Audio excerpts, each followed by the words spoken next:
సరే, మరి మీకు ఆపోజిట్ క్యాండిడేట్స్ ఎవరు? వేరే వేరే పార్టీల నుంచి, బీజేపీ నుంచి కానివ్వండి, లేదంటే బీఆర్ఎస్ నుంచి కానివ్వండి, కాంగ్రెస్ నుంచి మీకు ఉన్న ప్రత్యర్థులు వాళ్ళ బలం ఎంత? మరి అంటే మీరు వాళ్ళ ముందు తక్కువేం కాదు, ప్రయత్నం ఎప్పుడు కూడా తక్కువ కాదండి. సో మీకున్న అభ్యర్థులు ఎలాగా, వాళ్ళని మరి మీరు ఎలా ఢీ కొట్టగలనని మీ సొంత వ్యూహాలు ఏమన్నా ఉన్నాయా? సొంత వ్యూహాలు అంటే మేడం వాళ్ళందరూ బలమైన ప్రత్యర్థులే.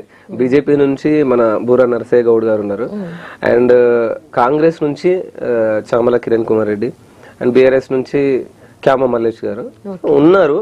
అందరూ బలమైన ప్రత్యర్థులు, ఆర్థికంగా ఉన్నవాళ్ళు, ఇక అన్ని రకాలుగాను వివిధ పార్టీలలో చాలా కాలం నుంచి చలమని అవుతున్న వాళ్ళే. బట్ నేనేమంటున్నా అంటే చాలా మంది, అంటే నేను జెన్యున్ గా జనం నుంచి విన్నది నేను చెప్తున్నా మేడం మీకు.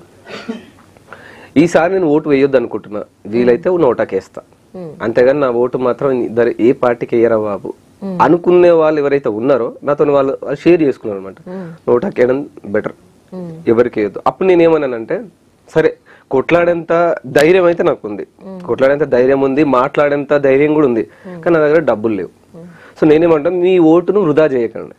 నోటాకేయడం వల్ల కూడా లైక్ వృధా అయిపోయినట్టే. ఆ ఓటును వృధా చేయకుండా మీరు నాకేసేయండి, ఆ ఓటు నేను నిలబడతా అని చెప్పిన.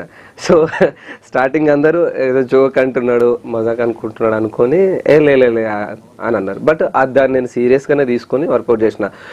ఎన్ని ఓట్లు వస్తాయనేది ముఖ్యం కాదు, ఎంతమంది అలాంటి వాళ్ళు ఉన్నారు. నోటాకేసే వాళ్ళందరూ నాకేయండి, దట్స్ ఇట్. నేను వాళ్ళతో ఢీ కొట్టేంత స్థాయి ఉందా లేదా అనేది సెకండరీ. నేను